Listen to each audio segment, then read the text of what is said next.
gotta do it with your whole ass.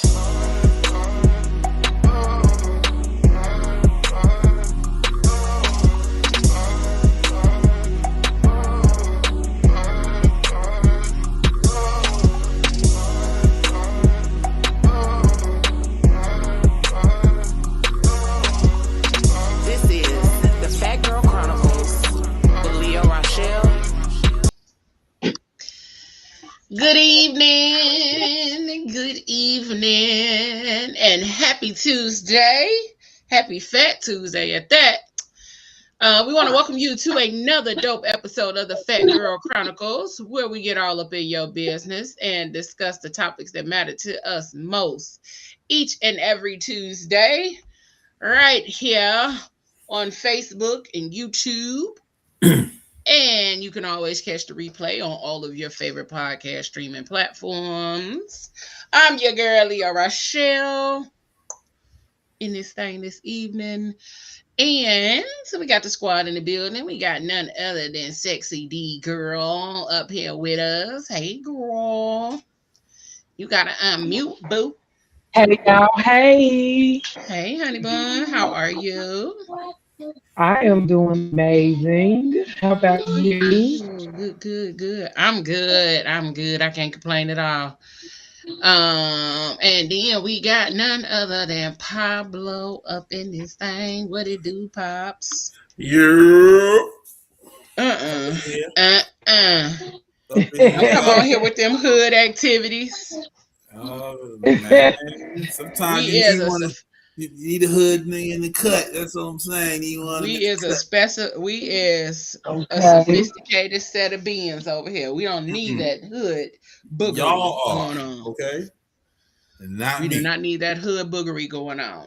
Yes, y'all do. Anyway, Pablo, I'm more hood than you. Shut up.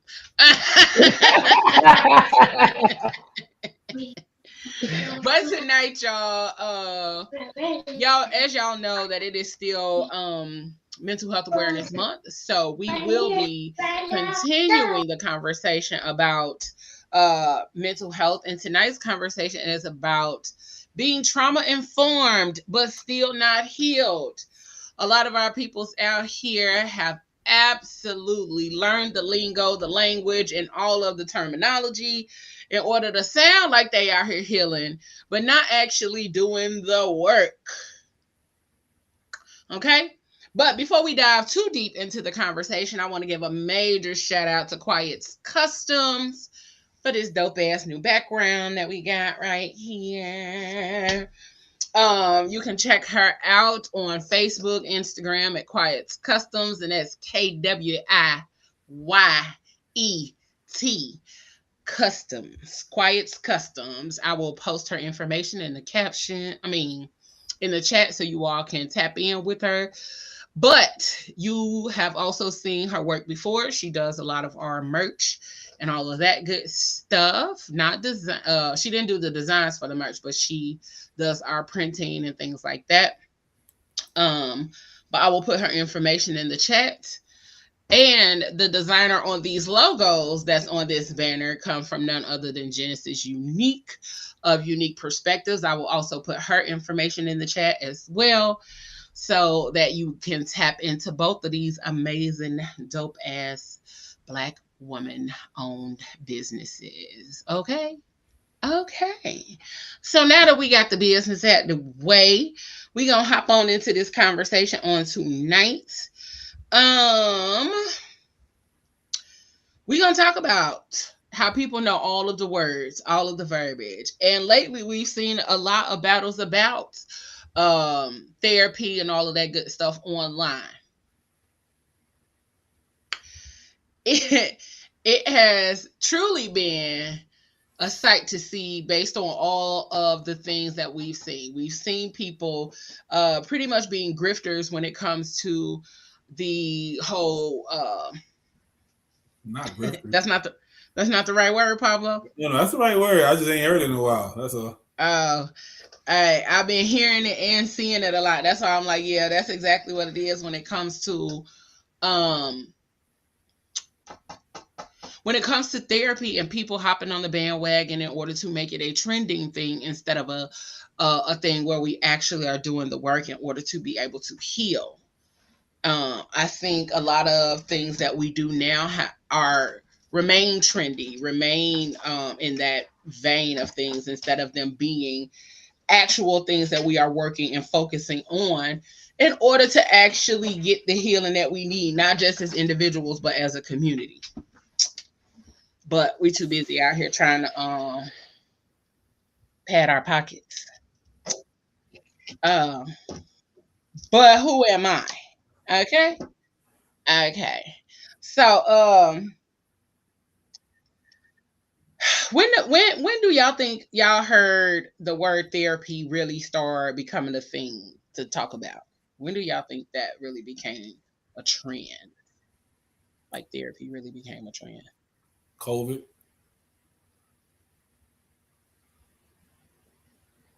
Yeah, COVID.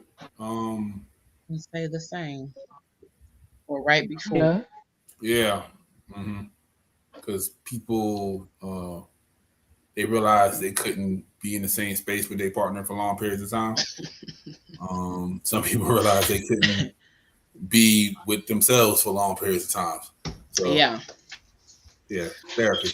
And that's crazy that COVID was the revelation that a lot of people really didn't like the person that they was in a relationship with. If you are tuning in, before we dive any deeper, if you are tuning in, go ahead and hit that like, share, and subscribe button on YouTube. Share with a friend. We are about 17 subscribers away from our 1K. So go on and hit that subscribe button. Share with your mama, your mama's mama, your baby's mama, your sister's cousin, your aunties, uncles. Aunties and uncles too. Aunties, uncles. The supervisor that you like at work. The supervisor that you like at work, not the one that you don't like. And everybody else in between. What up? Indeed. T-Run. What up, UB? In the building. Make sure y'all check out Ubiquitous Blacks podcast on YouTube. But I think COVID really was a good time that it actually started being all of those things, and people actually started using the term therapy more often. People were recognizing a lot of things. I know I started therapy before COVID, like 2019. Okay. So I started right after COVID. Yeah, right after COVID. Yeah. Because all the therapists was like, they ain't taking no new clients, so I had to wait until the close was. Listen, because they were essential workers. Yeah. They ain't getting no goddamn break. They didn't get no break. Therapists, mental health counselors, psychologists, psychiatrists, all of them, they didn't get a break during COVID. They were actively still working. Trying to help, yeah. And they were doing it virtually. I started after COVID as well. Okay. Yeah, I started 2019 because it was some shit going on with me. So I needed to go before COVID. I'm glad I did start before COVID though, because I was still able to have my therapy sessions during COVID. I started with in-person sessions, but then we went virtual, and I've been doing virtual ever since then. And speaking of therapy, I hadn't been in therapy for months, and I finally get to go back next week. I hope my therapist is prepared. That's all I can say. I hope she's ready. I hope she's ready. I ain't been in therapy in months, and baby, I need it. Going back to the same one? Yeah, I'm going back to the same one. Same one. Oh yeah, she gonna be ready. Same one, same time. Because everybody knew Thursday at noon, don't call me, don't text me, don't do nothing. My phone is on do not disturb. Don't reach out to me. As it should, because that was my therapy time. And so I still go Thursday at noon. She got me back in at the same time slot. Nice. So just letting y'all know. Thursday at noon. Don't ask me nothing. Don't talk to me. Don't reach out or none of that.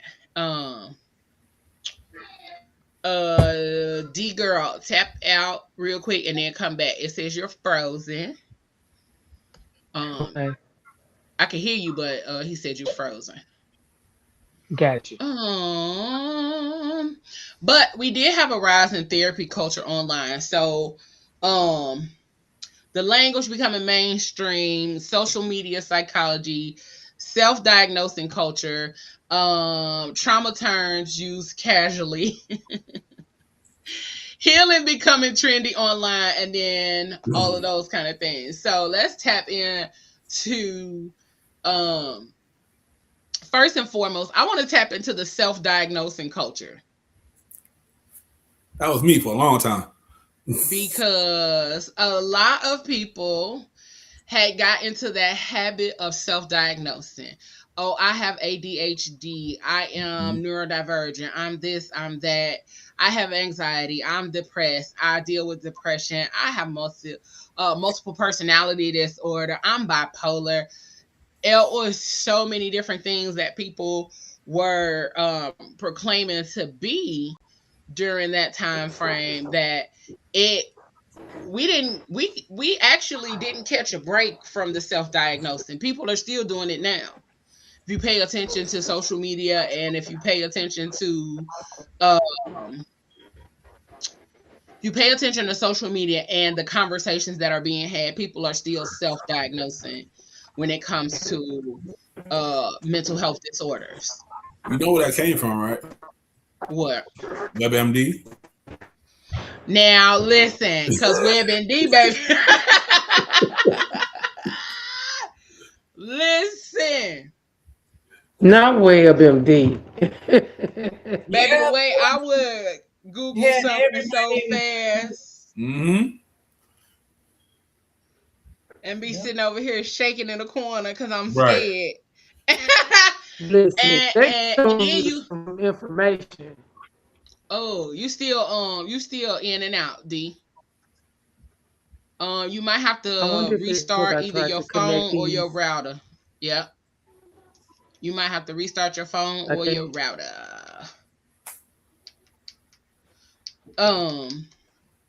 But people still do that shit online to this day. And WebMD was because we would look it up on there and then we'd be scared and then calling the doctor and going to the emergency room and all of that other kind of stuff. I try my best not to look up symptoms. I'd be like, damn, my toe hurt. What that mean? And then next thing you know, you be up there talking about polio. Like what? Listen, I was about to say, hey, you got rickets. Right. No.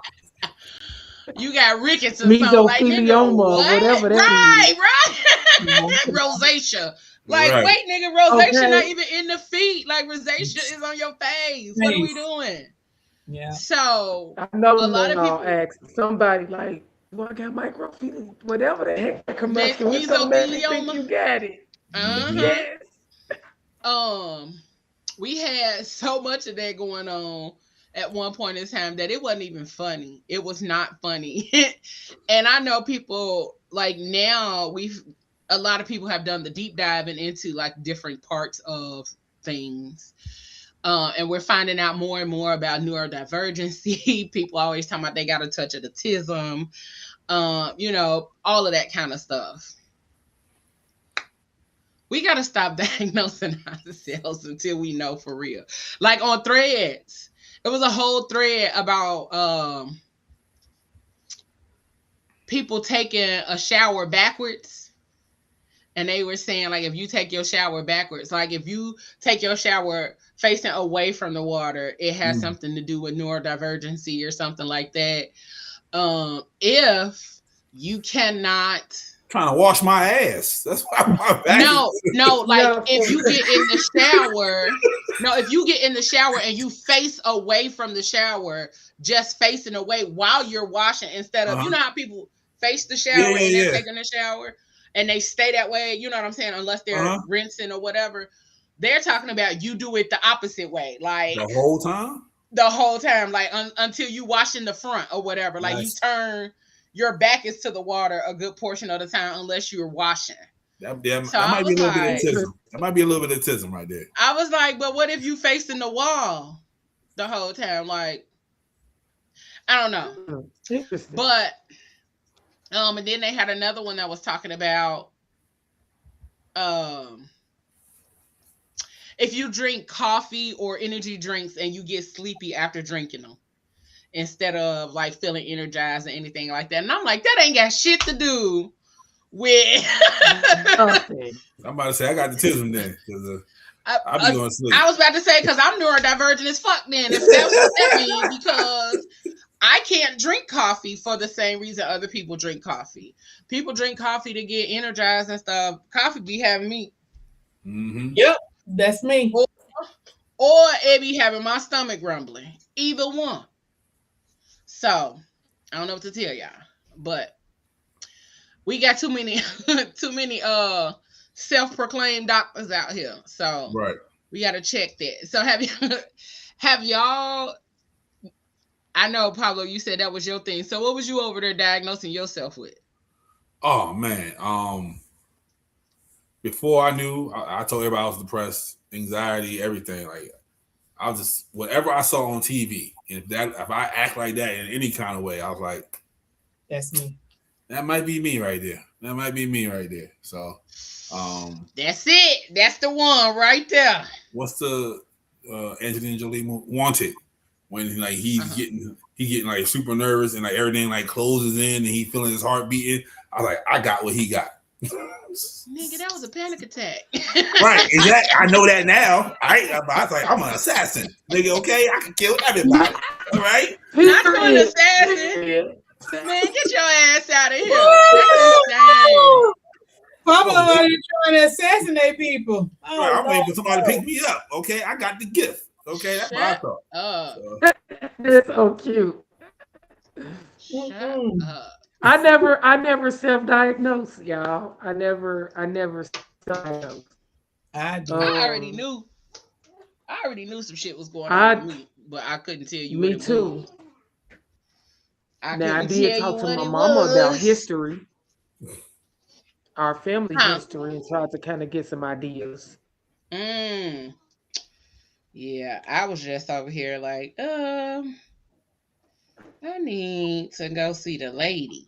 Oh, okay. Listen. When you drink coffee, caffeine blocks the tired signals.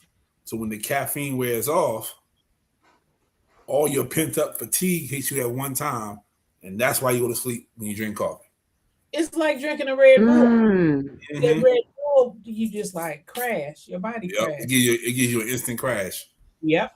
Yeah, because I can't drink neither one. Red Bull, like most energy drinks don't do nothing for me. Most energy drinks don't do anything for me. And neither does coffee. Coffee actually makes me sleepy. The only energy drink that I used to be able to drink and be able to feel something from it was the 5-hour energies. And those energy drinks in a can by Arizona. Yeah, I wouldn't even drink Red Bull until the flavors came out. That's when I started drinking Red Bulls. You know, the flavors, it's something different about it. They work a little bit better. Yep. They work a little bit better. Only time I was drinking Red Bull is when I was mixing it with alcohol. Lord have mercy. They got pineapple now. They got the blueberry. Man, you better go out there and get you some. Yes, they got some good flavors. I don't want no Red Bull. Like we used to mix the Red Bull with Bacardi Limon, and it tastes like bubblegum. It was bubblegum shots. We used to do that at this party. This couple house that I used to go to for parties, that's what we used to do. And I didn't know if I was tired or wanted to run a marathon after those bubblegum shots. But either way, that's the only time I would drink Red Bull. So I don't know. So do y'all think social media has helped with mental health awareness or harmed us even further? I think it's helped because it brought more awareness to it. Because people were in denial. especially when people were like, what happens in this house stays in this house, and people trying to keep family secrets hidden. They didn't want everybody to know about, well, your auntie, she has a mental illness, or your uncle has a mental illness. We're going to keep that, hush, hush. They didn't want people to know about it, other people outside of the family knowing about it. So now that, more people are talking about it on social media, is bringing it to the forefront. So it's making people more aware and letting people know, it's nothing to be ashamed about, because there are more people who are actually dealing with this issue. And I think it's a good thing. I think it's a really good thing, and it's making people, like I said, more aware. And it's given, because now you have a lot of groups out here that are being formed, and people have safe places to go to be able to talk, and have places, because before there was nowhere to go, nobody to talk to, nobody who had the same issues that you were going through to even talk to.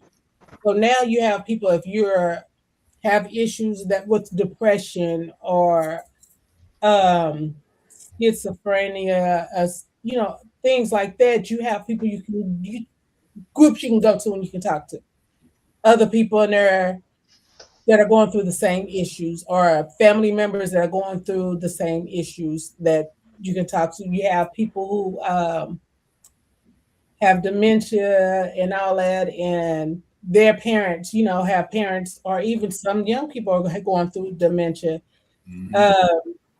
They have groups they can go to. They have people that can fall back on, and just talk about it. And that's a good thing. That's really a good thing. One thing that just triggered a thought for me is, do y'all remember that movie, Out of Darkness, that starred Diana Ross when she was the schizophrenia patient? Y'all don't remember that movie?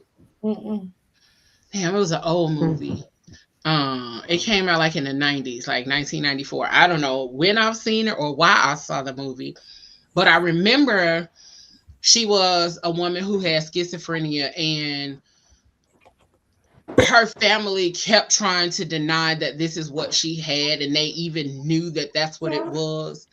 And it became a whole thing with her and her family.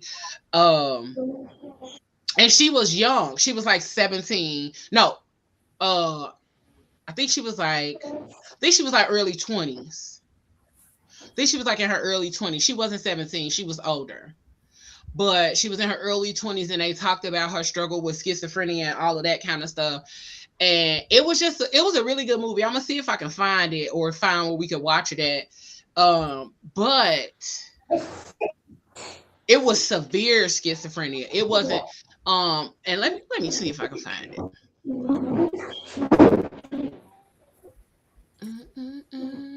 Okay, yeah, here you go. It popped up as soon as I started typing. Okay, so it is a 1994 biographical psychological drama made for television film. Diana Ross stars as Polly Cooper, a former medical student who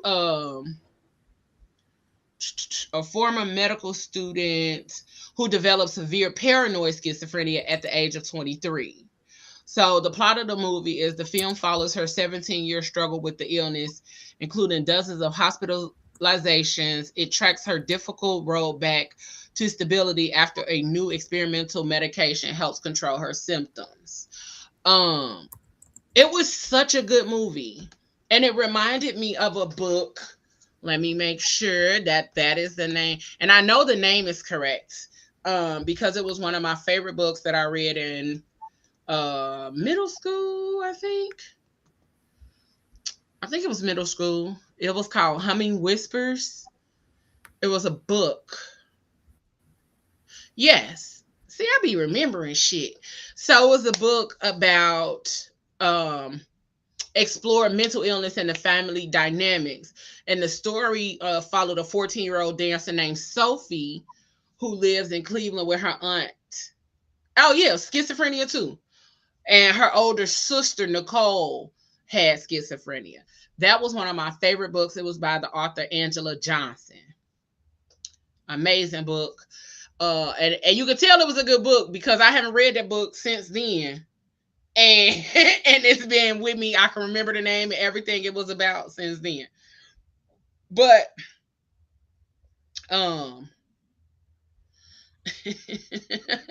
now she swore she was about to get some awards the way she acted in that one. You silly. But it was a really good story about mental illness and how it affects the family dynamic, like the family dynamic overall. Because one thing that we don't necessarily talk about is how somebody's family dynamic can alter how their mental illness ends up panning out and working for them.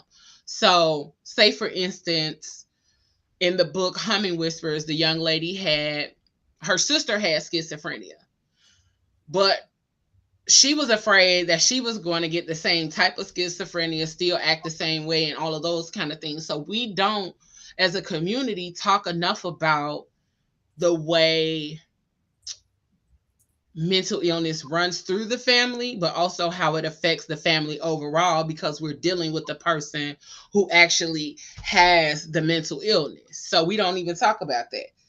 We don't talk about the person who's dealing with the depression. We don't talk about the person that's dealing with the anxiety or any of those kind of things. So I think it's important not just to be out here self-diagnosing, but to actually know what is going on with you, and then learning how to handle the things that you're dealing with in that space and time. So I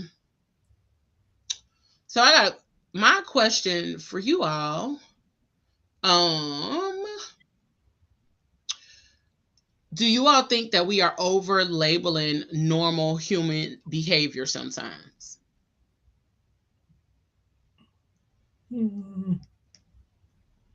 Like, do y'all think somebody could just be quirky and we labeling it as ADHD or neurodivergent and all of those kind of things? Yeah, I think sometimes, yeah, especially when it comes to these doctors who want to just make money. I think that sometimes they'll just say, "Oh, okay, this child has ADHD," and you just may have just a hyper child.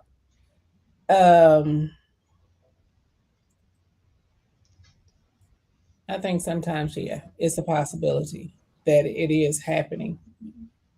Because you have some people just out here just trying to make extra money just because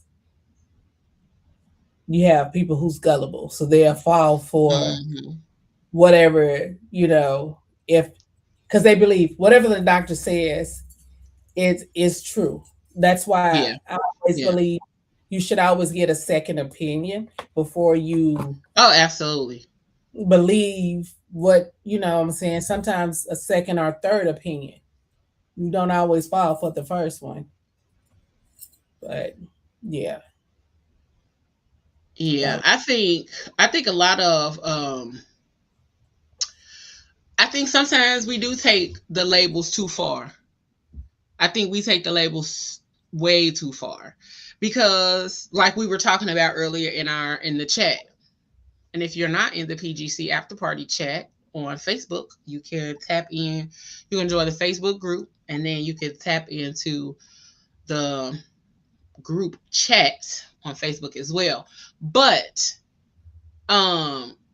we were talking about earlier how some of the things might just be part of your personality.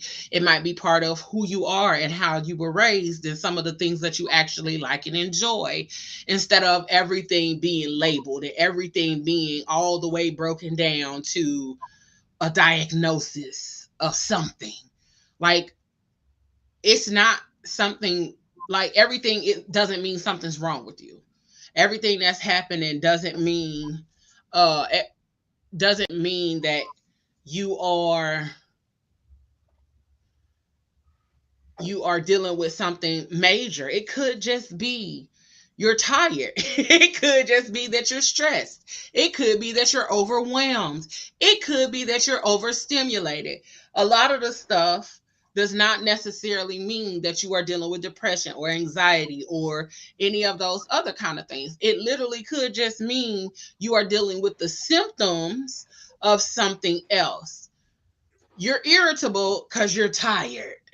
You know what I'm saying? Instead of it being you're overly irritable and you're irritable because you're dealing with this kind of mental health crisis or something. It's not always that.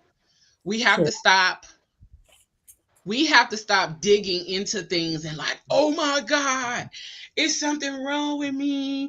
Oh, my mama had like, girl, your mama was stressed too. That's why she acted the same way. Your mama was stressed and tired. That's why she acted that way. You're stressed and tired.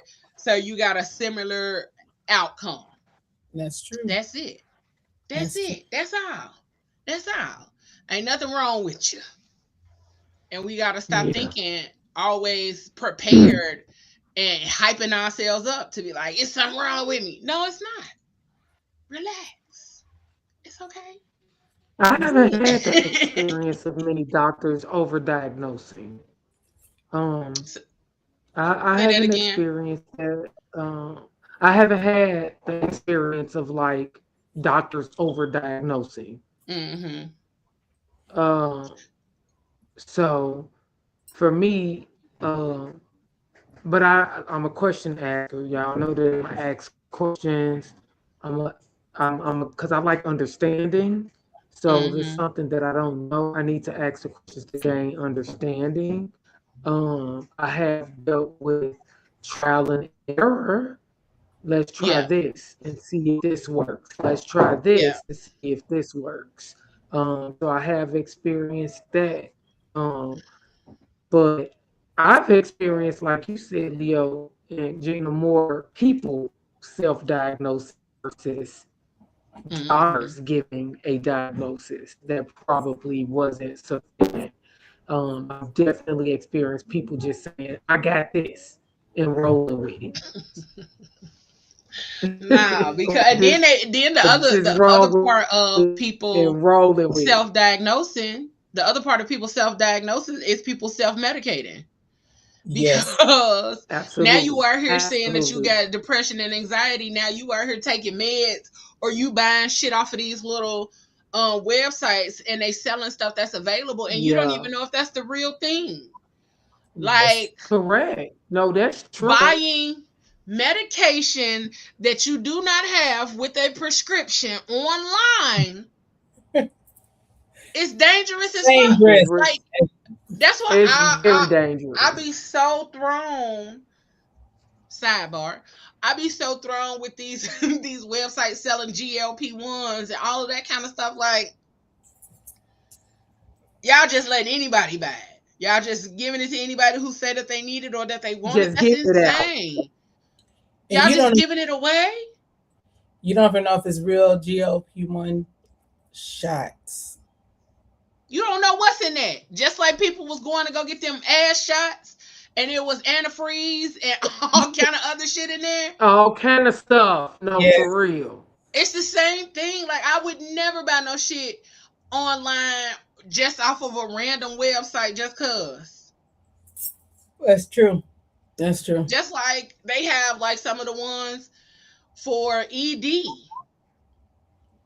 Fellas, y'all out here trusting y'all Johnson to a random commercial that say they can get you some pills? That's insane. We have become a pill popping society. People will pop a pill for anything these days, and it don't matter where they got it from. They believe the hype. I'm so motherfucking scared to pop a pill. I was just getting ready to say, meanwhile, I don't even barely want a Tylenol. Because you don't know Listen, what's in it. You really do not know what's in the pill. So it's like, I pass. I be so motherfucking scared. Yeah. I be so scared to pop a pill. I be so, what's this? You know, and then Black Let me people take a picture. listen, older black women good for going and shaking a bottle out and it's 17 different pills in their hand and they like, Here, No, baby. here, it's here go the different. Tylenol right here. Ma'am, I'm not taking that. I'm not taking that. I will wake up dead tomorrow. Fucking Because around they with you gave and me the these wrong pills. pill. Right, because you didn't gave me something that you thought was a Tylenol and it's your heart medication. No ma'am. Right. No, ma'am. Uh-uh. No ma'am. No ma'am. You- Um so we do have to stop self-diagnosing, self-medicating, and stop looking online for your symptoms for everything. And stop asking Chat GPT too. Now, I can definitely say Chat GPT is just as bad as motherfucking WebMD. yeah, we'll give you It's some stuff. beneficial. It's beneficial for some things if you're looking up information. Sometimes, if you're using the right part of ChatGPT to do a deep dive into online sources and things like that, and it could tell you and cite you the sources it got this information from. Other than that, stop just believing any damn thing. Like, That I part. saw somebody do a reel or a skit and was like, "Hey chat, so I got a headache. What can I take for that?" And it was like, "Hey, so you can take fentanyl." And the person was like, "Fentanyl? I don't think that's what I'm supposed to be taking Oh, for that." So okay, we no, gotta be for real. listen, we gotta be mindful. We gotta pay attention. And then don't just take what No, it no. says to heart. Go do some further research. Look further online for those kind of things instead of just taking it at face value. But you Um, know that some people Absolutely. who don't have insurance or they can't afford insurance, they use chat as a therapist. mm-hmm. I see I've that seen a all lot over of people TikTok. say that. Yeah, I see a lot of people saying that. I see a Mm, lot of people because saying they that. say that's chat knows interesting. you. Chat knows you well enough if you want it long enough, it can tell you Mm-hmm. what's wrong with you. And I think not necessarily. I hope y'all not using chat to diagnose the fuck out of y'all. I hope Yes, that's they not are. what's Yes, they happening. are. But I do feel and understand having an unbiased conversation, so to speak. You know what I'm saying? Like you talking or having a Mm, conversation with chat so you can get shit out of your head. I can see that. But I pray that y'all not out here allowing chat to diagnose y'all and tell y'all what kind of meds and none of that y'all need to be taking. I hope that's not what y'all doing. I Then pray to don't God. go on Chat GPT TikTok then. It's a whole thing on that side of the street. They went down the rabbit hole with it. wow. Yeah, them Gen Zers, they're like, I ain't paying for no doctor. They go right to chat. Yeah, That's that's crazy. dangerous though. That's very dangerous because ChatGPT does not have a doctorate. It Nope. has not went to school to know the right medication to prescribe to a person. That's very dangerous. That's It's very dangerous. that's crazy. I think somebody, I don't know if they told them to unalive themselves or it was something. Yeah, I saw that. I yeah. saw So that. yeah, y'all be careful out there. Be very careful. Yeah, be very That's careful. crazy. That's some That insane shit. is. I mean, it's Ah, good for certain things, but when you take it, that's when you become obsessed with it, and that's where the danger with any because it's AI. Mm-hmm. And when you allow that to overtake reality, that's an issue. You really need to go hmm, Yeah. and speak to somebody. You need to go speak to somebody, get some help because that's absolutely, absolutely. That's cause what? baby ain't no way. But I let ChatGPT recommend me some medicine to take Yeah. for Mm-mm. my health. Especially, it tells me to take some fentanyl. Yeah, that was a skit, but I mean, you know, looking at how people really take shit at face value, you know, people take shit at face value and will go with it, and then they'll be out here unalived. Fent do take the headache away. That's all I'm saying. It's gonna take you away right along with that headache, but it's gonna take you away right along with that headache. But hey, who am I and what do I know? I don't know. The headache gone though. That's all I'm saying. The headache gone. Baby, they gonna be playing your wake service. Listen. The other thing that I want to kind of tap into outside of the over labeling, no, let's dive into that a little further, because some of the stuff that we be labeling is not mental health. It's just personality traits. I think people forget that that's a thing. I think people forget personality traits is actually a thing and not just everything that happens or every way that a person responds or acts is not narcissism. Because if I see that shit one motherfucking time, oh, they know they learned a new word and wore it out. Mm-hmm.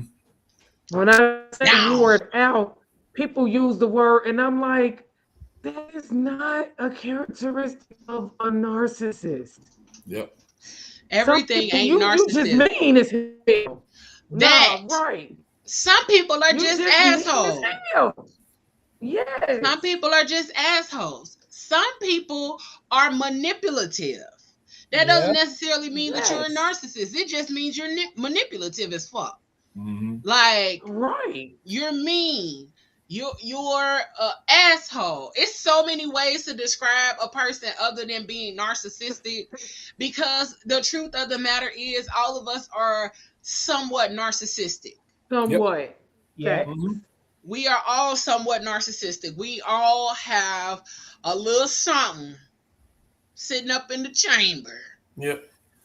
And you know, so if we're going to talk about narcissism, we have to talk about it in a for real way and really learn what that shit look like. Because the basic everyday asshole ain't necessarily narcissistic.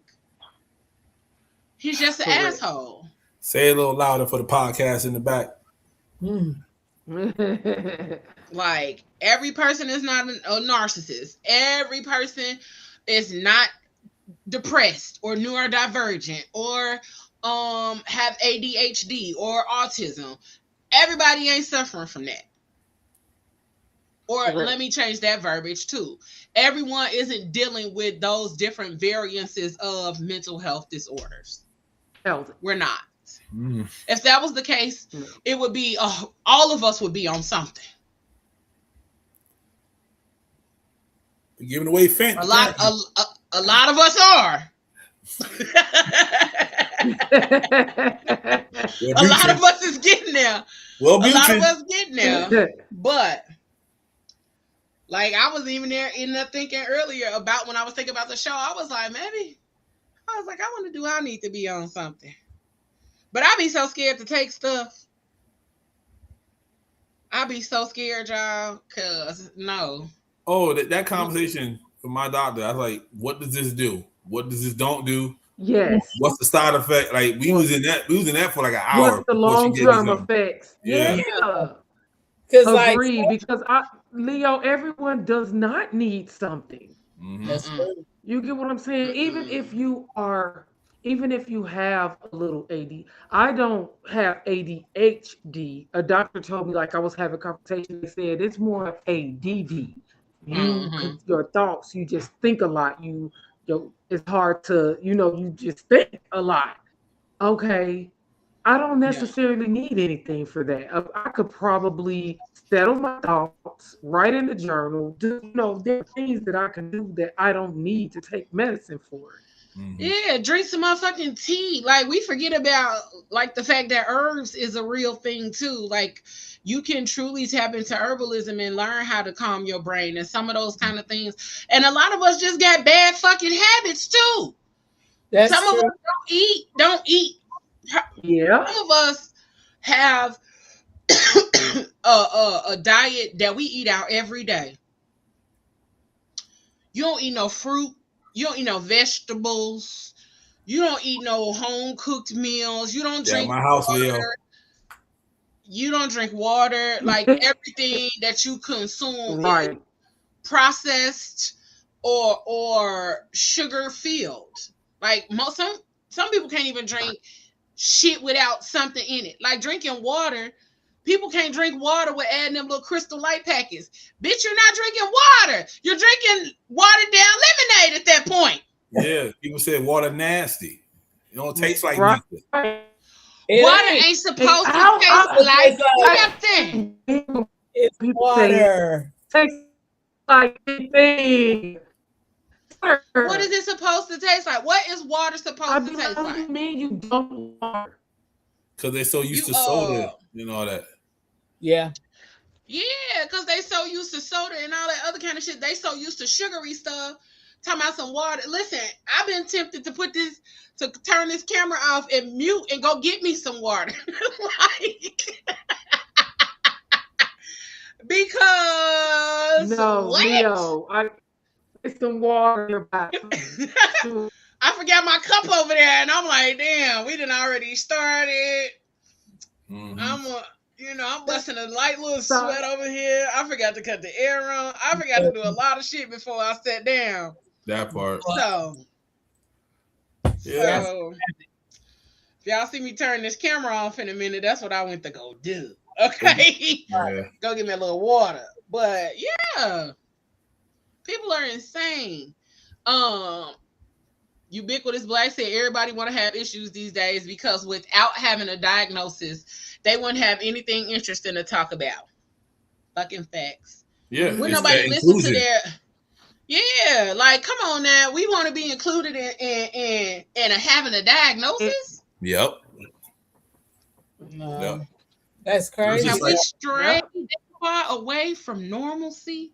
Yeah, that's just like what you were saying use earlier. it as an excuse to do ridiculous things. Yeah, like what you were saying earlier about ridiculous things. What were you saying earlier? Oh, how about the internet helping? Like that's what it is. Like for some people, the internet it did help because some people thought they was alone feeling what they was feeling, and others was like, well, if everybody else is doing this, let me get on the in crowd because they don't have no friends or they don't have people they can talk to. So yeah, like it's that inclusion. Like everybody wants to be included. That's why we get all these different genders and things of that nature because everybody wants to be a part of some type of team. Everybody want to be team something. Nobody want to be an individual no more. Listen, I'm like shit. I wish I didn't. Yeah, but you know what I'm saying. I knew it was something. Mm-hmm. When I lost my mom, I knew it was something after that. Mm-hmm. Like that's what triggered it. I knew that's what it was. But also, a lot of people misdiagnose grief as depression, and it's not the same thing. You are grieving, and people think grieving. Go to our YouTube channel. I think that was last year. We did our whole mental health awareness month on grief. Was that last year, Pablo? I think so. I think it was last year. We did all 4 shows last year about grief when we talked about mental health awareness last month. Yep. And what some people don't recognize when it comes to grief is that it does not look the same across the board. Grief looks different for everybody. Some people, when it comes to grieving, some people just don't have the wherewithal to keep going or keep moving forward or keep pushing ahead. It does not necessarily mean that you are dealing with depression. It means that you are grieving and your body is responding to that grief in the proper manner that it needs to respond to it. So everybody is wired differently. Just because you grieving don't mean you're depressed. Just because you get a few little palpitations don't mean you're dealing with anxiety. Hey, right. You might be an assassin. And it's no timeline for grief. Right. And I was just about to say, and you're not an assassin either. You might be an assassin. Right. You just don't know yet. You is not out here throwing ninja rings at motherfuckers. But that's But like the vocabulary changed. And dodging bullets. First it was everybody was anxious. I'm anxious. Leave me alone. I'm anxious. Then everybody's like, oh, I'm depressed, and then everybody's like, I'm neurodivergent, and everybody's like, the SSRIs. I'm like, Bro, you even go to the doctor to know that you have an SSRI. Like, what are we now, what talking do about? insurance got to do with it? No, I'm just saying. The SR22s. Right. like No, you're what? Like, yeah, I don't like to do Like tests. now you're just taking it too SSRIs. far. Like, My bad. But niggas be out here just saying anything, man. You know, I had to get an SR22. right. You had to get But insurance. what car? You what? Yeah. Right. But they no license. From my they therapist. saying this What? because they want to be included. Yeah. Like Papa said, they want to be included, and then I guess because it makes them feel, well, you know, I got an SR22. You know, I got diagnosed with SR22. Dude, do you know what an SR22 really is? Do you know what it is? So you got Like, you got diagnosed with insurance, dog. Okay. listen, I got an IRA. What are y'all talking about over here? Do your thing, dog. Do your that's thing. not blocked. But that's what the Your wolves ass be outta doing, here. though.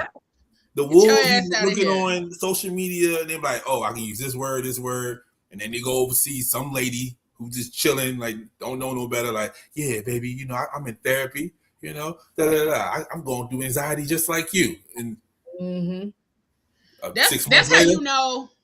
And I hate to keep talking about this lady, but that's how you know old girl don't really know a whole lot because of the verbiage that she used. Like, Yep. She's a social media therapist.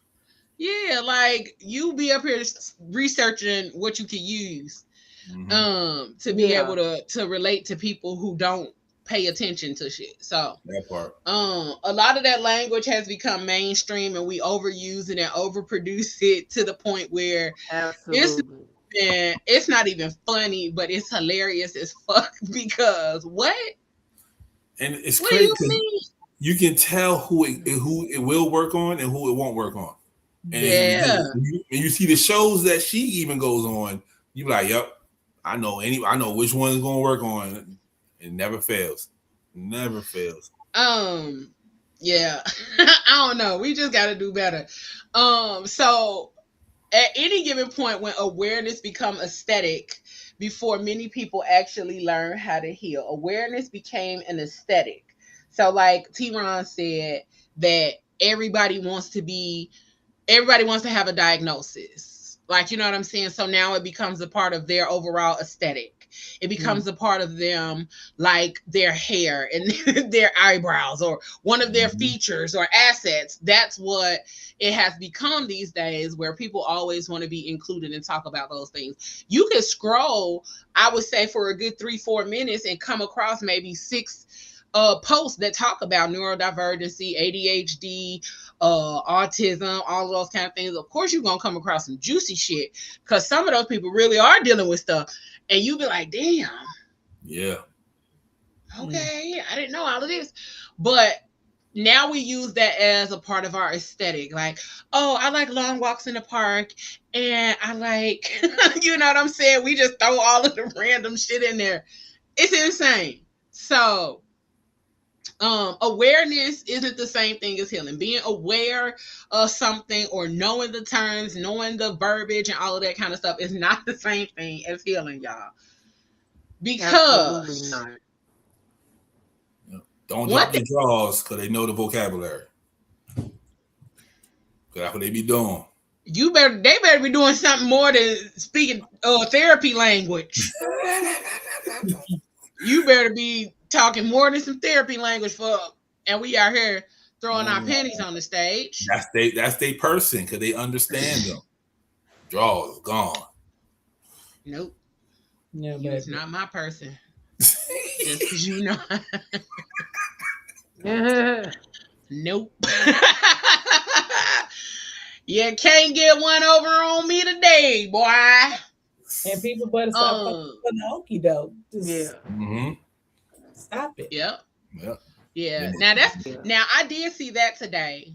And that was something that caught my attention. It was a young lady talking about how she stopped posting about her journey and the things that she dealt with and was going through, because some people were reading that and like making her story and things that she was going through part of the way that they tried to connect with her. Yep. And I said, yep, that's some wolves. Yuck! What? Yeah, a hunter gonna prey, a hunter gonna hunt. They gonna hunt. That's how they hunting. That is That's absolutely a predator. how you. And then 6 months later, he's a narcissist. I didn't know he was a narcissist. I was like, yeah, okay. Yeah. I was like, wait.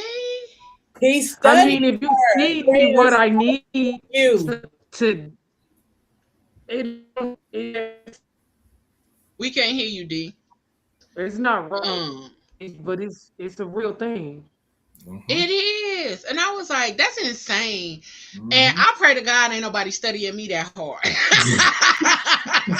You're gonna fail. I promise you that much. You're gonna fail the fucking test. I'm gonna fail. Listen. Leo, I'm talking to listen.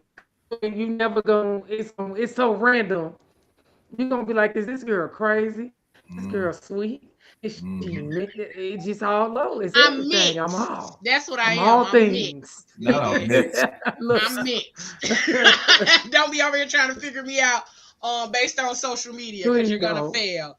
Because all of the ways that I navigate, and even though I do post stuff about, you know, myself and my personal, you know, my personal journey online, that's not the fullness of me. And I think that's where people go wrong, thinking that what people post online is the fullness of who they are, and it's not.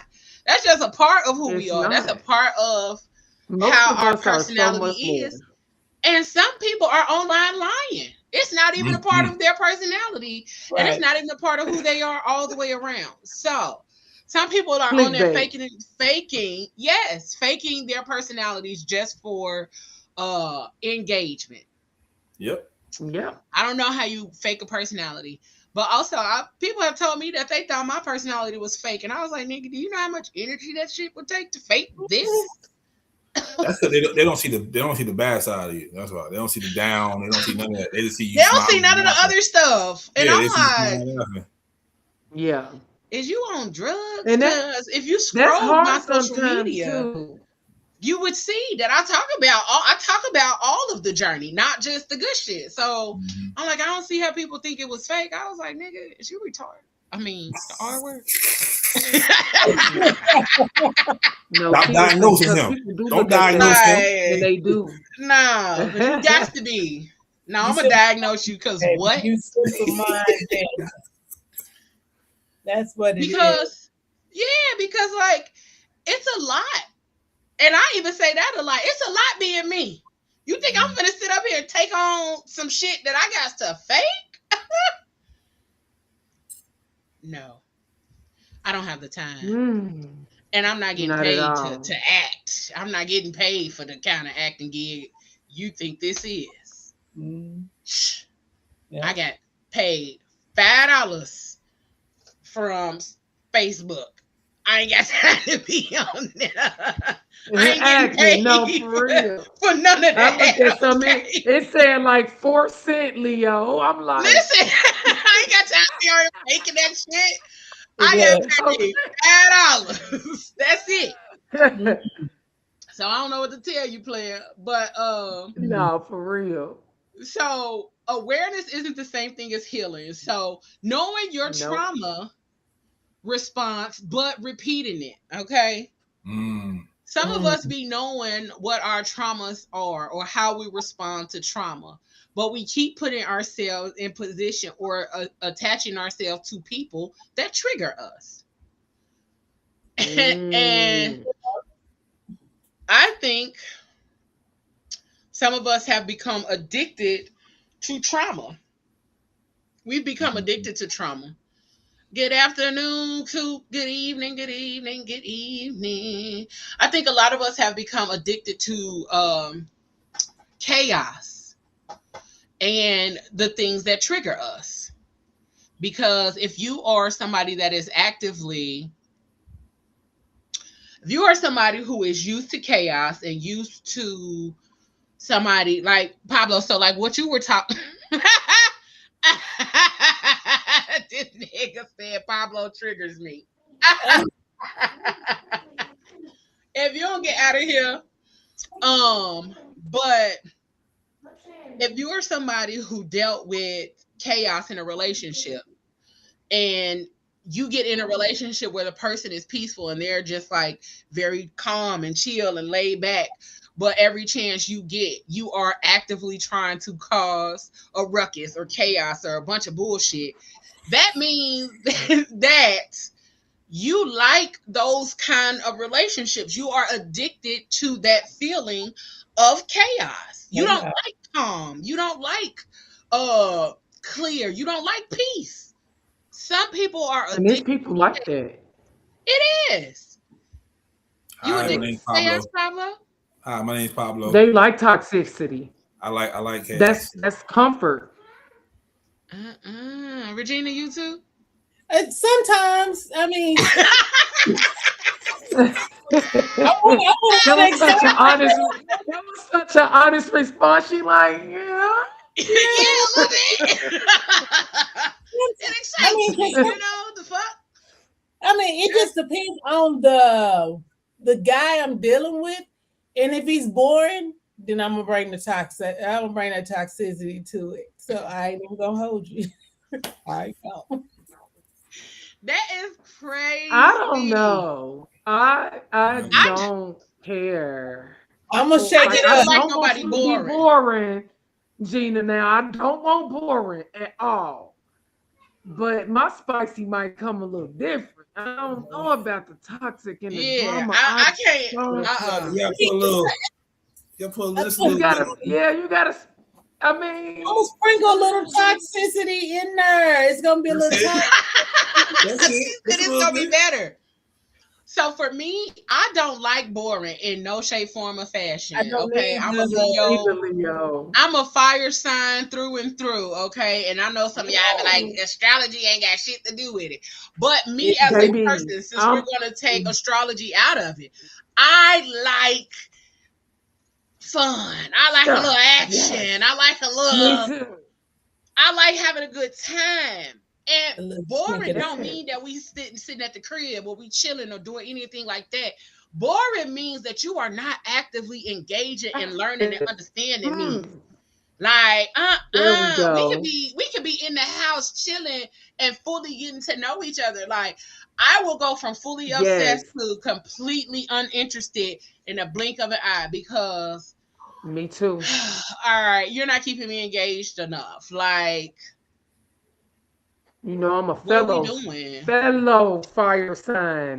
Right. What are we doing here? What is this? Help me to understand. Because I lose interest very fast. Yeah. Like I lose interest simply because like I'm trying to be engaged and trying to know you and learn you over here like, okay, yep. Boy, fuck you and get off my phone. Because what? No. So, right. Excitement ain't got to be toxic, okay? Excitement ain't got to be toxic. I agree with that. Excitement can just be spontaneity, and that it can, which is why I don't like the toxic. You can keep that shit over there to yourself because you bring that toxic. You definitely take it back to your mama for real. You gonna see some shit you wish you didn't see. I'm gonna show you what toxic look like. And I think that's why, Gina, because I don't know how to be in the middle. You know, I'm on one end or I'm on the other end. It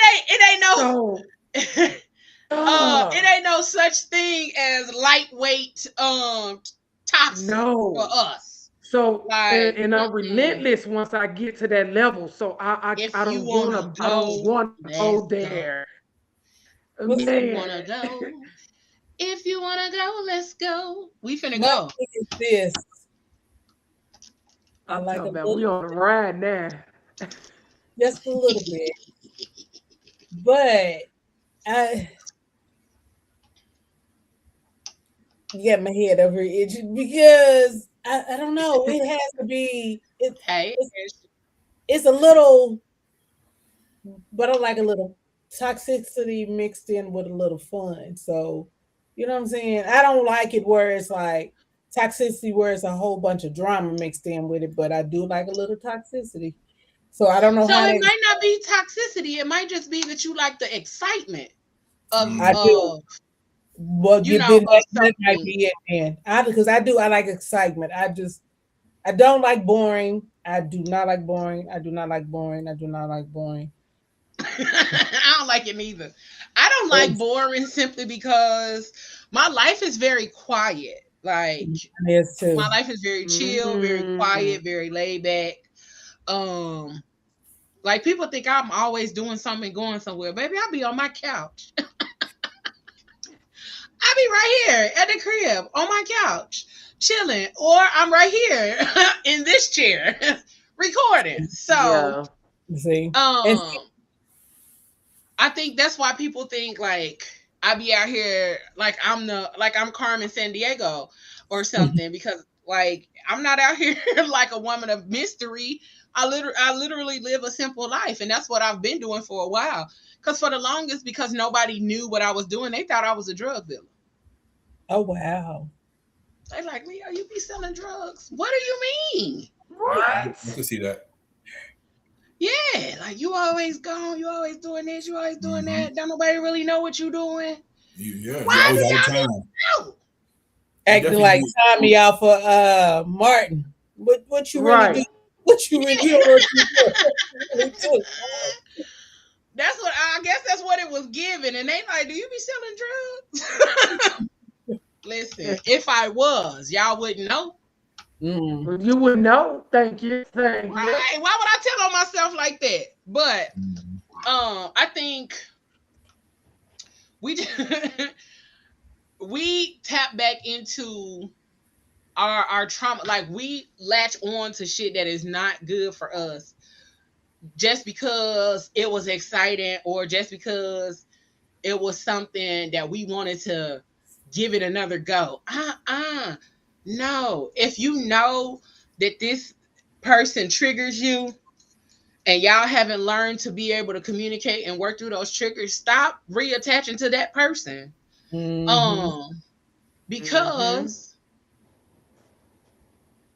that's when patterns repeat themselves. And then you gonna be sitting up here like, why I can't never get through none of this, and why I keep dealing with all of this? Cause you keep dealing with the same motherfuckers. Yep. Yep. That's cause you keep dealing with the same motherfucker in different bodies. Mm. Now I'm stepping on my own toes right there. But Mm. I say my feet but hurt.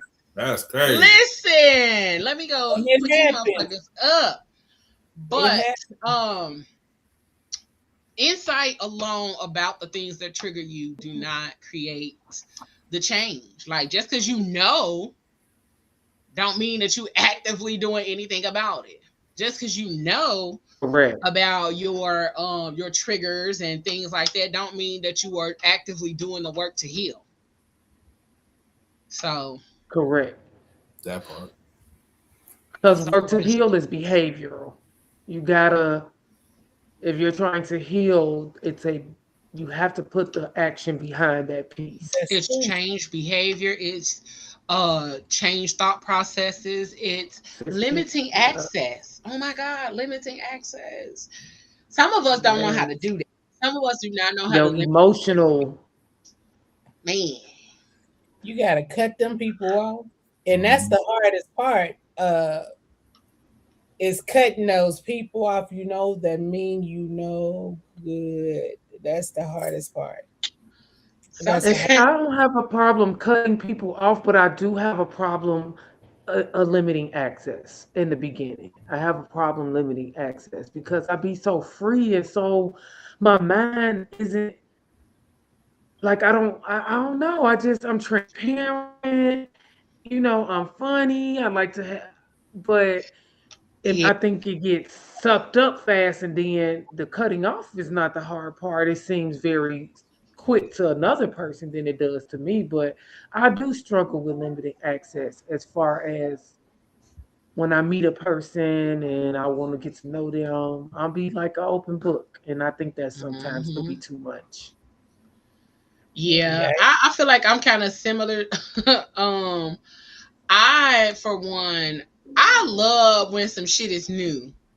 Like, Me let me learn too. all the things about you. Like, new See, shit is exciting yeah, for me. Just like getting a new pair of shoes. You can't wait to find the outfit and put them motherfuckers on. Like, that's how I feel about meeting new people. Like, oh my God, I me can't wait to too. learn so much about you. And then when I get to learning stuff, then that's when it determines whether or not I'm finna stick the fuck around. Finna stick. That Me too. That's the part. the That's the determining factor. But also, if you become one of those people where like I get in, like I'm excited, and then the consistency falls off very quickly, it's hard for me to get me back excited. I just be like, oh, okay, what up? Me too. And then people be like, people be like, damn, what's wrong with you? Nothing. What you mean? nothing. I Nothing. just don't be as excited. Like I'm like a puppy with a new toy. Like I got a new toy. I'm finna play with it and be excited, and I want to talk to you and learn you. Da da da da da. Like I don't love bomb, but I definitely be engaged. Like I want to engage. That's what you're supposed to do when you meet new people. But then Right. the whole when people start acting weird and don't Because as soon communicate and as you start as acting weird, I'm gonna leave it alone. I'm I'm alone. gonna act soon weird as with you start you, acting funny, baby. Weird with you. I'm giving you that same energy. Look, I reciprocate energy. So if you're gonna act weird, I'm gonna act weird with you. And so, like Leo said, that what's up, that before was like, hey boo, how you doing? You know, all that energy. I'm giving you what's up, partner. How you doing? and a nigga that's Now, interested partner, in you Yeah, partner. hey partner. partner. What up, What's bro? up, partner? It was like, well, damn. So what happened? Uh, what up? And Shit, that's the you first tell thing me when what you talk to happened, a my dude at nigga. first, they be like, so damn, I'm getting a what's up partner. Yeah, you getting that what's up partner because the way you start moving had me Uh, moving the same way. So I'm gonna give you that what's up partner. I ain't you and that friend zone now, partner. What's up? You better be partner. glad I ain't saying what's up, bro. Hey, yo.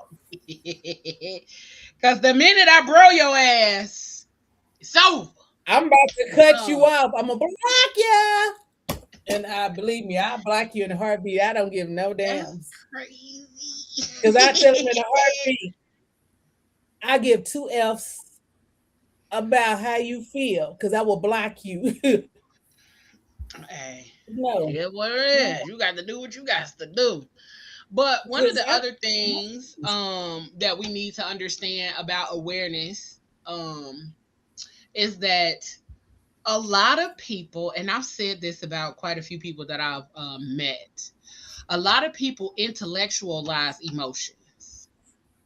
Like instead of actually processing them and understanding them and all of that, people intellectualize them and then they don't ever deal with the emotion. mm-hmm. So I love an intellectual person. I love a person who's very smart, very intellectual, but I hate a person who will talk about their feelings as though they're not actually feeling them, but as though that they are discussing the latest episode on something on TV. Like that don't make you feel away. Like this situation you just dealt with didn't make you feel nothing. You just gonna intellectualize it instead of processing the feelings and emotions, because a lot of times that processing is what helps you to get through it instead of just Right. just Pablo, I see you over there making faces, so you want me to tell you the difference? Mm-hmm. Might gotta go apologize to somebody real quick. Okay, hold on. Yeah, All because right, it makes them feel like intellectualizing it's feelings. productive. Okay, so here we go. Feeling your feelings means experiencing emotions directly in your body, whereas Right. intellectualizing means keeping them in your head by analyzing or by dissecting them with logic. While intellectualizing helps you understand the events, it often acts as a defense mechanism to avoid the discomfort of true emotional processing. Intellectualizing is dissecting the why and how of your emotions, and it focuses on logic, patterns, and timelines. Feeling, acknowledging it, feeling is acknowledging and sitting with the raw physiological sensation of the emotion without trying to explain it or fix it. Yep. So here we go. Here's the difference. So the first part is where it lives. So if you're intellectualizing it, you're thinking it. It's in your mind. When you're feeling your feelings, it's in the body. So a tight chest, a knot in the stomach, those kind of things. The primary goal of intellectualizing is to control, distance, or protect yourself from the pain. Feeling your feelings is to process, accept, and release the emotion. The approach. Intellectualizing means that you are analyzing triggers and behavioral patterns. Feeling your feelings is actually sitting with the discomfort and allowing it to flow. So the typical outcome of intellectualizing it is feeling detached, stuck, or emotionally numb. Feeling your feelings, the typical outcome is experiencing emotional release, clarity, and integration. So if you want to shift from your head to your body, when you notice you are overanalyzing a situation, you can use these steps to bridge the gap. So notice and stop. Acknowledge that you are in your head and consciously pause the mental analysis. Sometimes when we in our heads and we overthinking and we constantly like ruminating on a thought, you have to sometimes say out loud, okay, that's enough. All right, stop. All right, cut the shit. You have to say it out loud sometimes to break up the thought process in your brain that keeps happening over and over again. So saying it out loud sometimes break that up. I know it does for me. Locate the sensation. Scan your body. Where does the emotion physically sit? Is it in your chest? Is it in your head? Is it in your stomach? Where do you feel the sensation of this feeling in your body? My chest and my back. Yeah, breathe into it. Instead of pushing the physical sensation away, direct your attention to that area of your body and breathe into it. So pretty much taking deep breaths and acknowledging that this is a feeling that you're feeling. Okay. Name the emotion. That's one thing that a lot of us do not know how to do. We do not know how to name what it is that we are feeling in that moment. We cannot name the emotion because a lot of people don't know the name of things outside of happy, sad, angry, mad. Some people don't know disappointed. Humiliated. That disappointed, humiliated, overwhelmed. You know what I'm saying? It's a lot more feelings and emotions than we'd like to think that there are. And we've posted the feelings wheel a lot of times on here so that people can actively start to use it. I keep that shit in my phone. So it'll help me to be able to describe what it is that I'm feeling.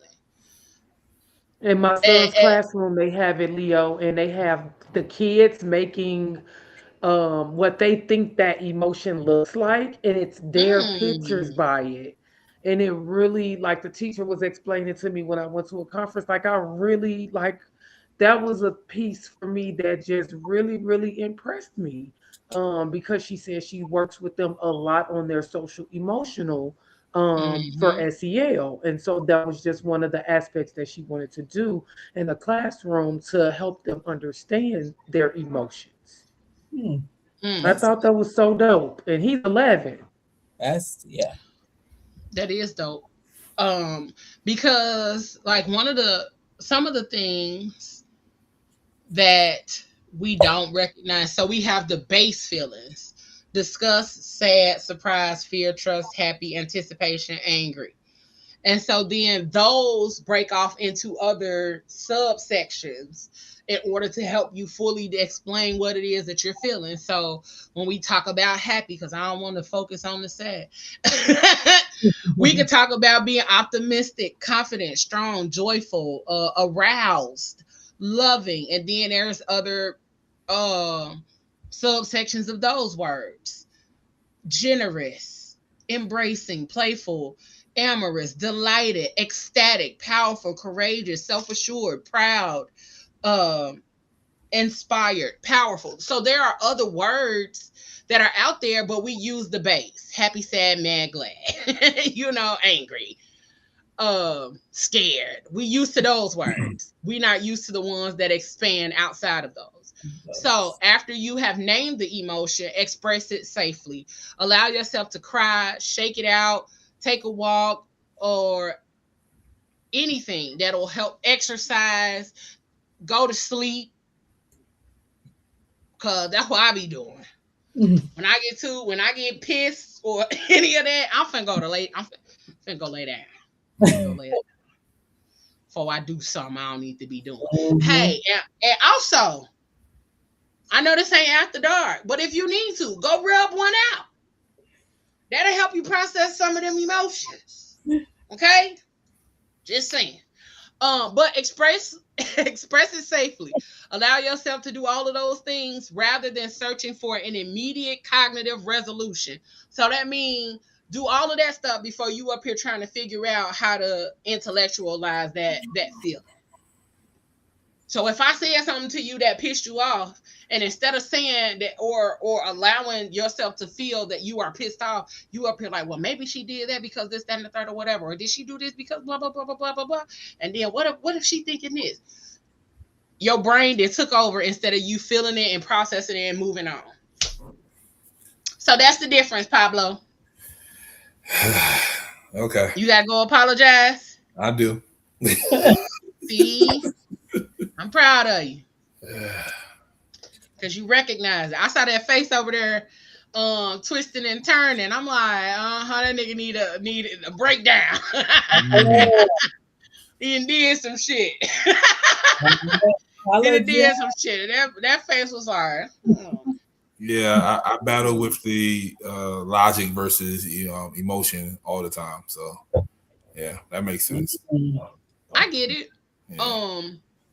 I think a lot of us do.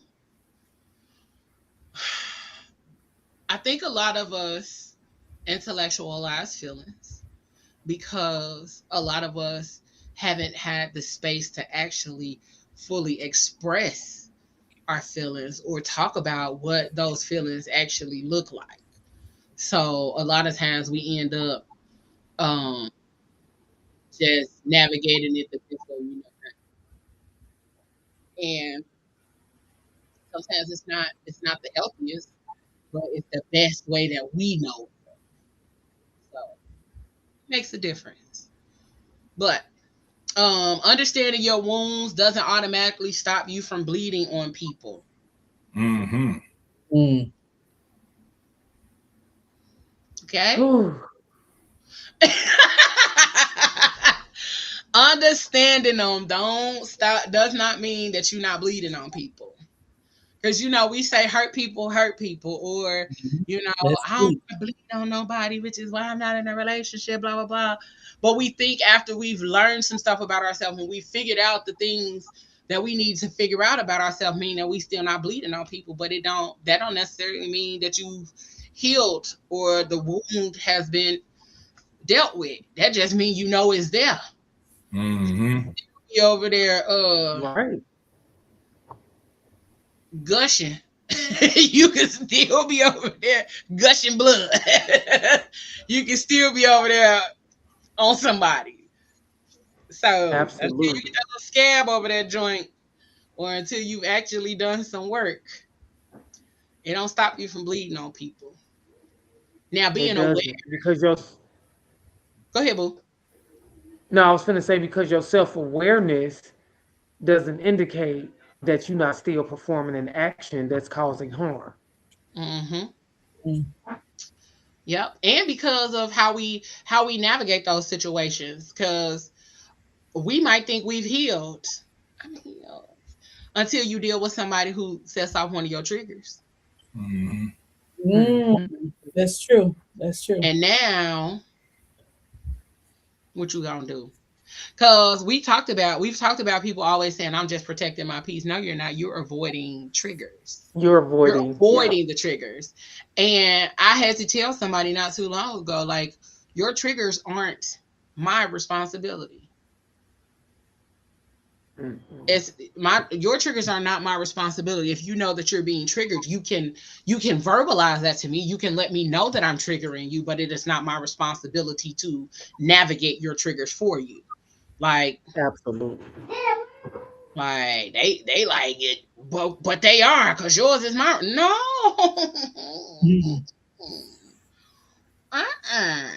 My triggers are my problem, Playboy. Yeah. And do I have them? Hell yeah! You triggering me right now. You triggering me right now, and I want to fight your ass, but I'm sitting over here quiet, so I don't. And I'm processing. So it's a lot of things that I'm trying to figure. I'm actively trying to figure out some shit about myself, because I'll be like, yeah, that's not good. That's not good. I'll be ready to. I'll be violent sometimes in my brain, y'all. Yeah, that's okay. But see, at least I'm not out here actively doing no harm to nobody, Pablo. I just be thinking about it. Unless you keep triggering me. You intellectualizing it. That's what you're doing. You need to feel Man, it. shut Once up. I told you, Whooping that ass. But I just be, I be making sure that I don't. You I need ain't to trying feel to it. Yeah, where do you feel this at? Okay. Hey, listen. I'm a little in violent. my fist. A little love tap ain't never hurt nobody. Man. And then I'll tell y'all later. That's like a little toxicity they talking about over there. A little love tap. a little Not toxic, spicy. Not toxic, spicy. And then lastly, our last little topic is when trauma becomes identity. Ooh. So yeah, the over-identification with pain. People over-identify with pain. Like T-Ron was saying, everybody want to have a diagnosis because otherwise they don't feel like they belong or anything is actually big about them or important about them. So people build their personalities around suffering. The online validation that we talked about through brokenness, feeling unsafe without chaos. We was jumping ahead early. Hyper independence is one thing that becomes a part of I know somebody people's identity.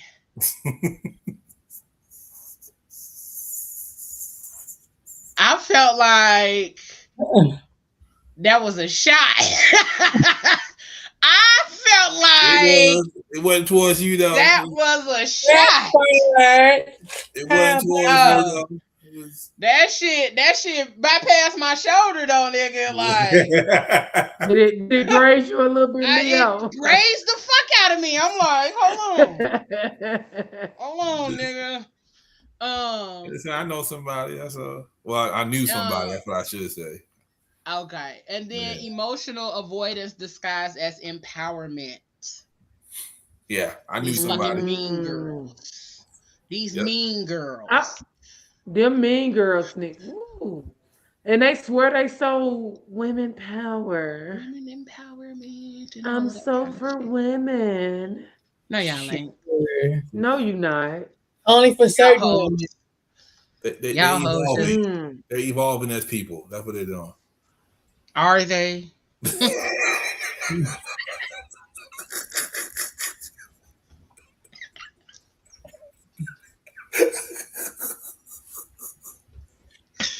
Pablo, shut up.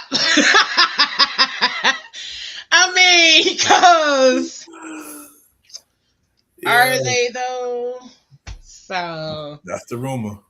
Okay, well, anywho, building your personality around suffering. So, a lot of people have a victim mentality. A lot of people like being victims. A lot of people like playing as though I don't know nobody who want to constantly be in a state of suffering or none of that kind of shit. Like constantly, no. Life happening, yes, I get it. Life happens and all of that kind of stuff. But constantly being in a state of suffering or like your personality is that you're a martyr. The That's insane. squeaky wheel gets to the oil. So long as you sitting like something wrong with me, people gonna act like they care about you, and that's what people want. They want somebody to care about them. Right. Yeah. And I even get wanting somebody to care about you. Cause I think we all do. That's part of like I literally made a post about that earlier today.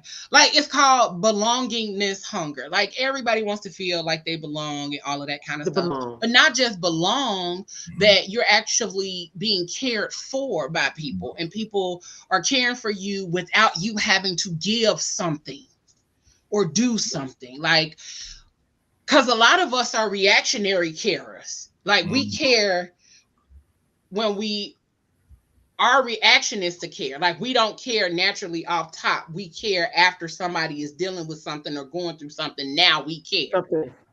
Yeah. So now we care. Mm-hmm. We aren't a society that actually gives care first without somebody actually crashing out, a crisis being happening or any of those kind of things. Like some of us do not give a fuck unless it's something major going on. And then even when the crisis is happening, we still don't give a fuck because we be like, well, why didn't you say something sooner? Well, because when I've tried to say something sooner, y'all didn't give a fuck. Didn't give a fuck. So yeah, all of us do want people to care. We all want people to care. We all want people to show up. We all want people to be present, but we have to deal with and navigate those things differently. Online validation through brokenness. Mm-hmm. I like the conversations where people are trying to understand things that they deal with. Like I made a post asking people like, what are some of the symptoms of their depression? Like, how do you know when you're depressed, or how do you know when you're at your low? And some people are like, well, my self-care is what goes first. My self-care is one of the things that goes first. So some people, huh? Yeet.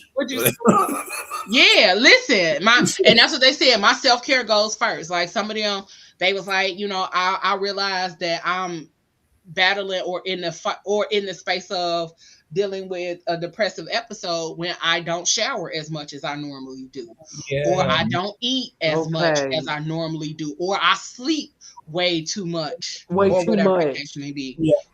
So that's kind of a thing where it's a communal or a community driven conversation, not necessarily being validated, because people need to understand what depression looks like, because it doesn't look like the same across the board. It does not look the same across the board. So sometimes it may look like your self-care is yeeted and you like, damn, why? But you might still actively be doing stuff. Just because you're actively doing stuff don't mean that you can't be in a depressive episode. So some people are trying to figure out those kind of things, and it makes a difference. And then people who feel unsafe unless it's chaos happening around them. That is, to me, that is the most insane shit I have ever heard in my life. People that don't feel safe without chaos happening. Like y'all blood pressure don't be high. It do. Constantly dealing with chaos. Like That's crazy. Your nervous system be so motherfucking unregulated after you. Unregulated. Listen, 150 over 90. I'm good. I know somebody like that for real, and all That they is do is smoke crazy. weed. That's why you smoke weed all day. Gotta bring it down. That's Why crazy. you too chaotic? Go sit down. I be like, damn.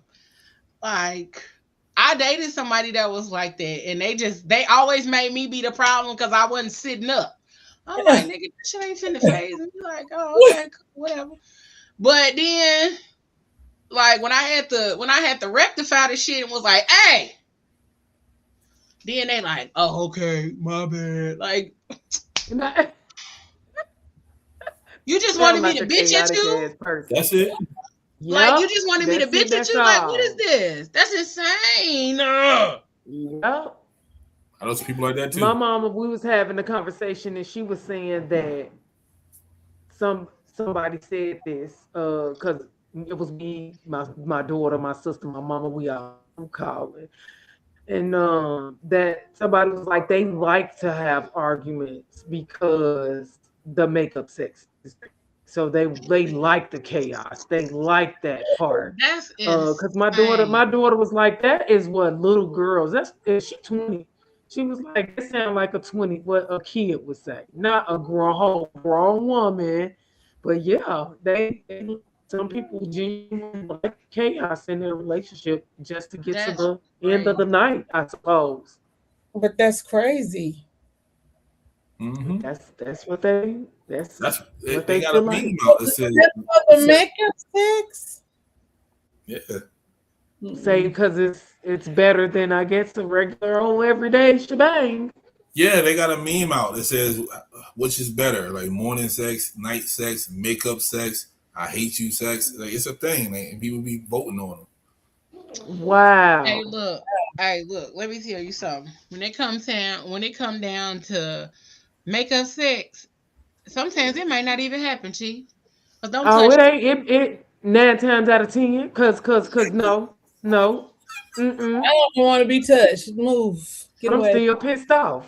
Yeah. Right. Like you thought we was about to screw, nigga. I'm finna put on my jogging pants to go to bed. Indication, don't touch me. And a Baby. Nope. And I'm gonna put the hood on and drawstring it. Don't touch me. Don't look at me. Don't roll over this way. Don't nothing. And this is not backwards. It is the way that the camera is. No, y'all crazy because let me tell you, I will go to bed backwards, crazy ass. In my birthday suit and dare you to touch me. We still having issues. Now you get to your side, I'm gonna be on my side. And I'm gonna put pillows between us. Cross this line if you want to. Like the last time that shit happened, I already had on stuff because I was cleaning up. I had on some leggings and a long ass dress because I had to go outside or something. I don't know what the hell I had it on, and I had on a sweater because it was cold in here. And I was like, nah, let me put some motherfucking socks on, and I'm gonna turn the other way. Don't touch me. And then had the nerve to touch me, and I was like, See, now you're gonna get your feelings hurt. Cause playing with me makeup sex, baby, it'll be 3 months and you'll be looked up. And okay, now we can make up. It's been 3 months. It won't be the same night. 3 months? This nigga said the best kind of intercourse is out of town or out of the country. And we ain't got to see each other ever again in life. Hey, listen, you might be on to something. Baby, he ain't never lied. You might be on to something. No attachments. Wash my hands of it. Wash my hands of you and going on about my business. So that's what there you go, T-Ron. That's right there. I ain't never got to see you again. Oh, did you have to mirror it? Yeah, it was mirrored. Yeah. But but the funny part is what if you have an office meeting and you run into that person and that person's in your office meeting? That'd be the most awkward meeting ever. You be looking at each other. Mm-mm. You looking at me, I'd be like, you looking at him. hey, Be like, hey, Not what's up? hey. Don't hate me at a meeting. hey.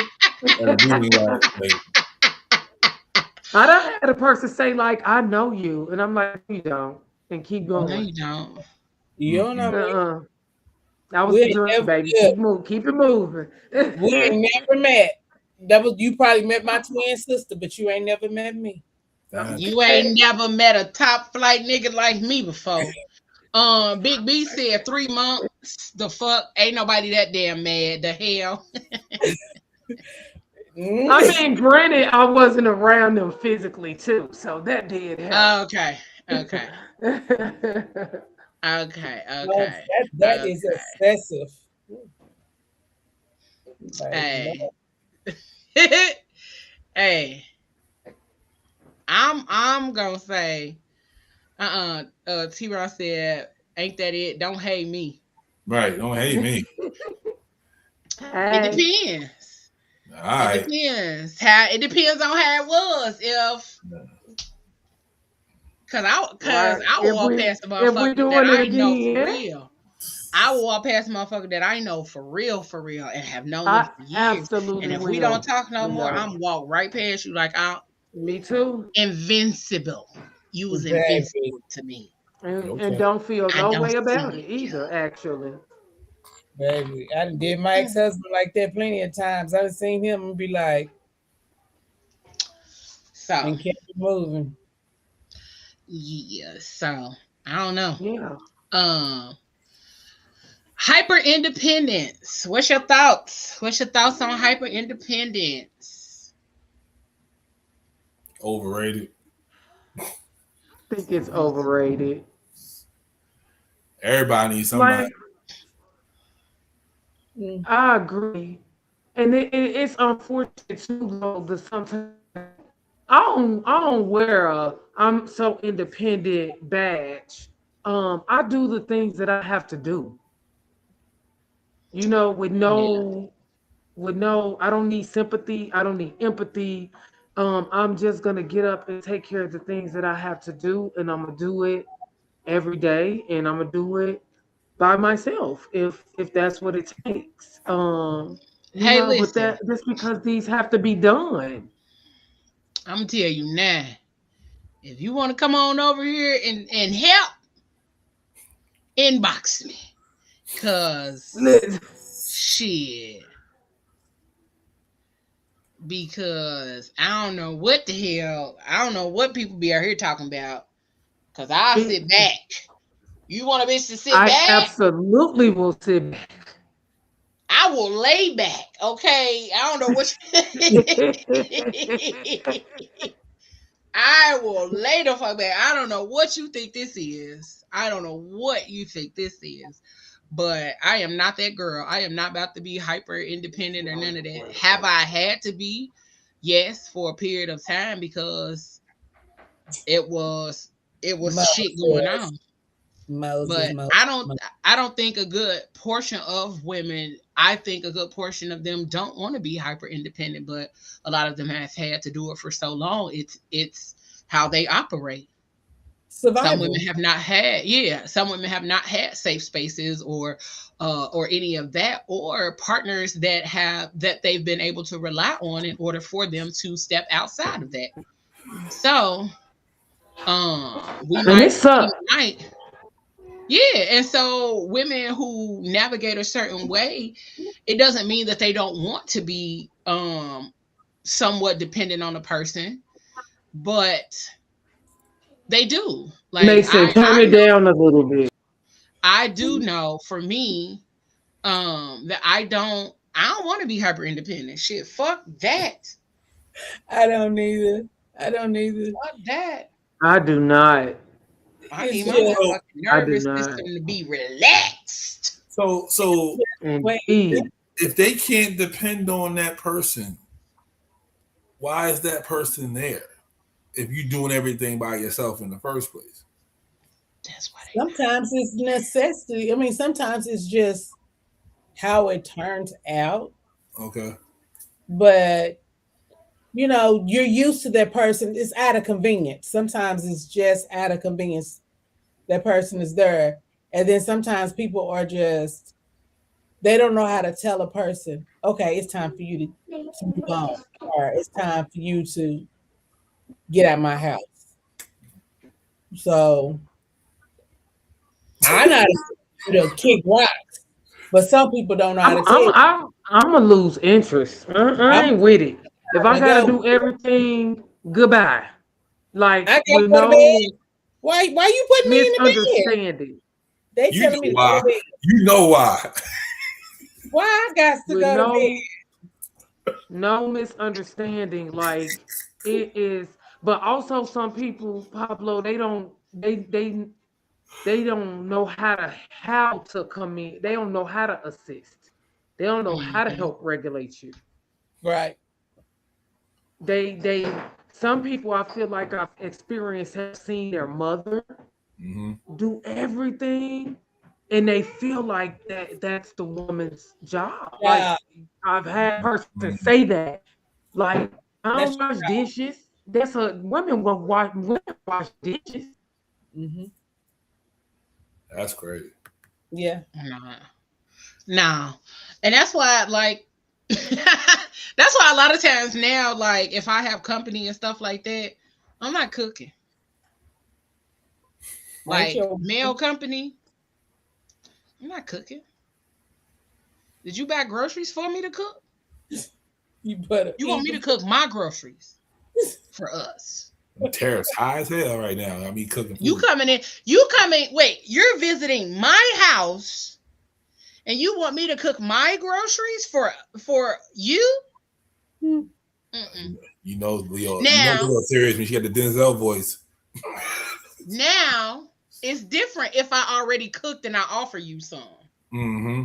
That That's different. Mm. But also, if I am cooking for you, that means you're contributing in some shape, form, or fashion to my Mm. household. I Mm. Groceries is high. Rent is high. I'm Everything. So not it high. is. Everything is high. I haven't been high in years. So He's so silly. Leo. because of that, my nigga, the fact that you probably would have got a free meal years ago because I was high and we was kicking it, you probably would have got the best meal of your life. But now I be living, my life is so sober, and that is like, it's scary for me sometimes that I'm out here sober as fuck. But outside of that, if you are coming to my house, that's why I hate niggas that say they not bringing nothing to a woman's house.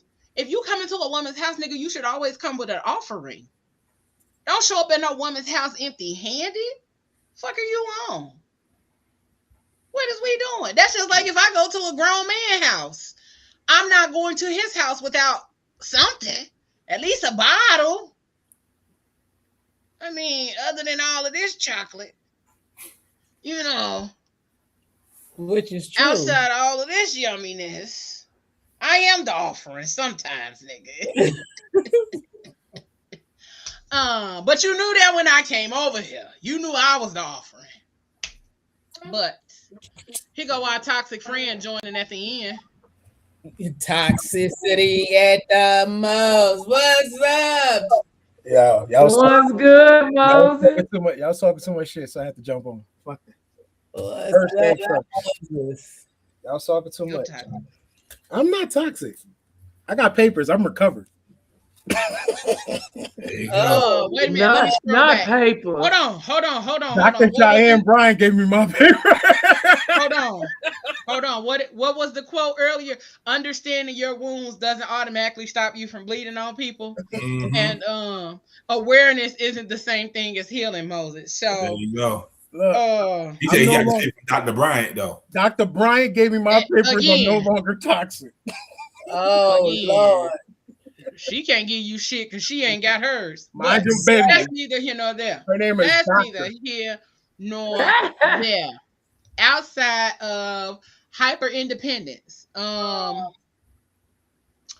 Emotional avoidance disguised as empowerment. So let's talk about that, and then we up out of here. What? Emotional avoidance disguised as empowerment.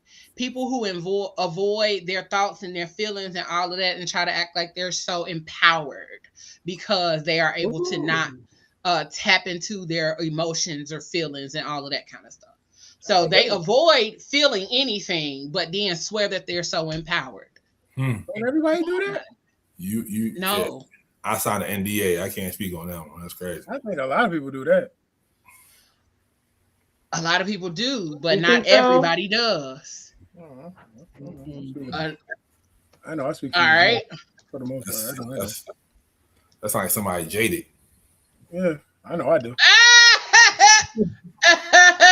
Shut up, Pablo. They need to get over that. I was trying to go against somebody. I know. I do. They need to get over that. Moses think he's empowered because he got a new chair.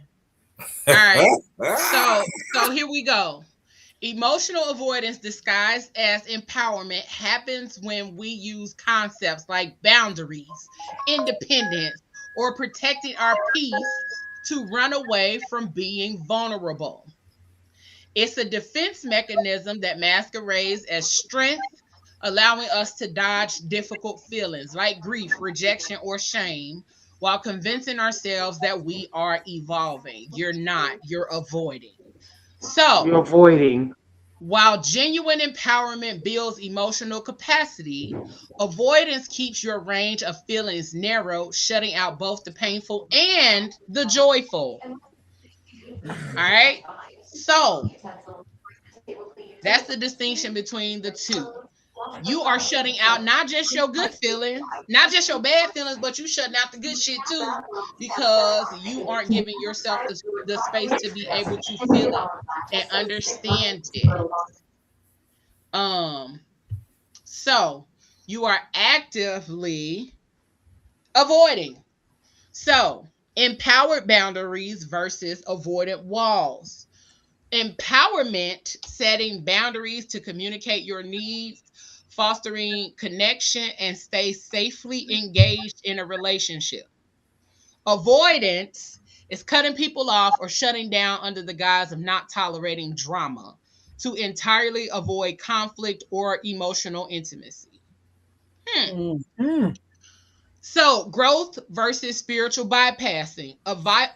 Empowerment, feeling an emotion entirely, examining its root cause, and processing the discomfort. Avoidance, using platitudes or high vibe language to sidestep pain, such as saying everything happens for a reason instead of allowing yourself to actually feel hurt. That is also considered to be toxic positivity. So, independence versus isolation. So, empowerment is standing on your own 2 feet while having the maturity to ask for help and express deep love. Avoidance is pushing others away and claiming you don't need anyone, mistaking emotional detachment for resilience. Okay? So, if you want to shift from avoidance to regulation, okay, because that's what we need. If you recognize those habits that I mentioned, how many of y'all recognize those habits? Be honest. How many of y'all recognize them habits in yourself? Oh, not in me. I don't see it in other people though. Some of, not heavy, but some. Okay. So if you recognize them habits, there is no shame in it. It is just a conditioned survival reflex. You can rebuild your emotional capacity by taking a few direct steps. Here are the steps. Same thing initially with the other thing. Name it to tame it. When a situation triggers you, label the exact feeling, saying, I am feeling anxious or hurt right now. It immediately decreases the nervous system's stress response. So it keeps you from going, if it decreases the amount of spazzing out you will do. Make space for discomfort. Try sitting with an uncomfortable feeling for just 60 seconds without reacting or trying to solve it. Same thing like the last one. And then listen to your body. Emotions physically manifest in the body. Notice if you have a tight chest, clenched jaw, your shoulders are up to your goddamn ears, and then breathe into those spaces as a way of leaning into the experience instead of running from it. Okay. A lot of us do a lot of these things in order to protect ourselves instead of actively naming and feeling the things. Moses think he's in power because he got a new chair. Folks be saying it is what it is, even when it ain't. Listen, I have gotten so to the point where I don't say none of that. I'm not finna say it is what it is. I'm not about to say none of that toxic positive shit. It could be worse. No, the fuck it couldn't. No, the fuck it can't be. It could this be is because people try. Well, your situation could be worse, or is somebody out here worse off than you? I don't give a fuck. We talking about me right now. Right. Leave me alone. Down with that bull. That was. Well, I will tell somebody it is what it is. That is a little. I do it all the time. It is what it is. It can't be what it ain't. In a heartbeat. But mostly that's when another person is not seeking any kind of understanding. Like they're stuck in a way that they like. I'm okay with how I process something and how another person processes something, understanding that how my processing not only differs but allows me to have a certain feeling versus how you may feel. But when you can't tap into even the simple understanding piece that something made me feel this way, then it is what it is. Leave it alone. Let it go. I just don't. I feel a lot of people just don't care. Like I said, a lot of people just don't care. Like you could tell somebody, they pretend you could tell somebody that you're going through something right now, and they'll find a way to, like, I don't know, but I just feel a lot of that empathy part within certain people. I think a lot of people just have been avoiding that. It's non-existent for certain people. I know me for say, like with me, the only way I've been trying to just not think about things, I just stay busy. I've been burying myself in work. Oh, so you're an avoidant currently. Okay, whatever. Call it what you want. It's helping me. For right now. Right now. Is it? Okay, hold on. Have I blacked out on anybody yet? No. Yes, it's helping. So no, though. It's not. I didn't say it was gonna work. It's gonna work for the long run. And I know the problem. But right now, I can't deal with it right now. So I'm gonna find a way I don't have to black out on nobody. And if I'm working, I'm not thinking about the shit. So, but at the same time, if people that know you or who say they care about you and they know you're going through certain stuff and they really just they bypass whatever you're going through to tell you about the stuff that they're going through or they need help with something, that's I don't know. Like you said, the toxic saying, it is what it is. Listen, I'm about to tattoo that shit on my forehead. It is what it is. I don't know. Try. I also think though, okay, avoiding doesn't make it not real, and it doesn't. It doesn't. It's real as shit. Okay, right. But let me finish. No, I'm just agreeing with you. No, I disagree with you. I don't believe it. Don't make it not. I don't want you to think that I think it's okay. It's not okay. But right. But I wasn't done with my statement. That's what I'm saying. I wasn't done with my statement. It's okay. I was saying that avoiding it doesn't make it real, which is also how a lot of times we get to the point where we are still bleeding on other people because we are avoiding the things that we are avoiding the troubles and all of those kind of things. And we think that it's okay to avoid those things.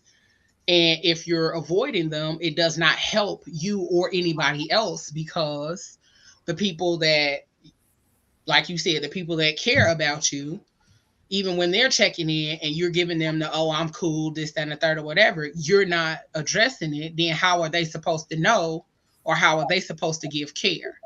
So, but that's it. That's all, y'all. That was a good conversation. I hope y'all got something from it.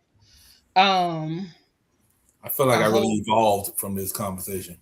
I hope you did, Pablo. I hope you did. I can actively say, Pablo, from initially when we met up until now, you have grown a lot. I can definitely say that. Thank you. Hell, the last 2 years I haven't grown. You've grown a lot. I can definitely say that. And growth is always worth it is. Cause with some of those instances, if I was Pablo, I would have been in jail. But I was close. Oh, I know. I'm just saying. Ain't no close. It would have been. It would have actually been. Yeah. So there's been a gang of us in there together. Listen, them two from Cali. Yeah. Would have been a lot popping off. But I really hope you all were able to take something from this conversation that help you to actively see how even though we have the language and we have the communication or the verbiage to be able to say certain things, that it doesn't mean that you're healing. You just know how to describe it, or you know how to talk about it, or you know how to explain it to other people. It does not mean you're actively doing the work. It does not mean you're actively healing. It does not mean that you are actively going through the process of taking care of your mental health. It absolutely could mean that you're avoiding it. It means that you're just labeling it and not actively doing the work. We have to get to a point where we're doing the work, avoiding the work, avoiding the feelings or the emotions and all of that other kind of stuff. Some of us are acting out in ways that we think is just a part of who we are. No, you acting out and sleeping with everybody is a trauma response to whatever it is that you're dealing with. You acting out and doing certain things and spending all of your money is a trauma response. It is. Absolutely. And people don't think it is. People do not think being hypersexuality is not a response to trauma. It is. It's also a response to grief. So hypersexuality is one of the ways that we actively tap into avoidance. And it's lashing out in a different way. So spending all your money and doing all of this random shit, this, that, and the third, or whatever, a lot of those things do play a part in it. So stop avoiding your shit. Deal with it. Don't just label it. Don't just name it. Actively do the work, because you are depending on you to make it through. Not fuck everybody else. You are depending on you to get through. So that's all we got for y'all this evening. Make sure y'all check out our shop.thephatgirlchronicles.com. Check us out. Make sure you check out PGC Plugged In. First episode premieres this Thursday at 6:00 p.m. Eastern Time. Tap into PGC Unplugged, where culture, business, creativity, and community come together. All right? Stay plugged in. Also, check out Faded and Fine. It is not a show. It is a new community from yours truly, Faded and Fine, for the women with shortcuts and all of that good stuff. Check it out. Check it out. Check it out. And then also tomorrow, a new episode of Lyrical Lessons with Leo premieres at 7 p.m. Eastern Time tomorrow night. Tomorrow night's song is Space Age Pimpin' by 8 Ball and MJG. Whether y'all believe it or not, it's a love song. I knew it was coming. All right, Leo. Sooner or Space later. Age Pimpin' by 8 Ball and MJG is a love song. Tune in to Lyrical Lessons with Leo to prove me wrong. Oh, I gotta hear this. Okay. All right. So I'm not the only one who think that either. Really? Yeah. Oh, I got It to. was a whole debate. It was a whole debate going on about Space Age Pimpin' being a love song. Okay. But also it's a song about boundaries. So check out Lyrical Lessons with Leo on tomorrow with Space Age Pimpin' being the song. And then next week, I will be breaking down Pause by Jill Scott. It's an interlude on one of her albums, but it is worth the breakdown. So check out both of those episodes. And check out the Crazy Rich Aunties on Friday. We will be back Friday, so check us out. And that's it. That's all, y'all. Whatever you do for the rest of the evening and the rest of the week, don't do it with your half ass, y'all. Do it with your whole ass. We up out this thing. We love y'all. We appreciate y'all. And we... You gotta do it with your whole ass.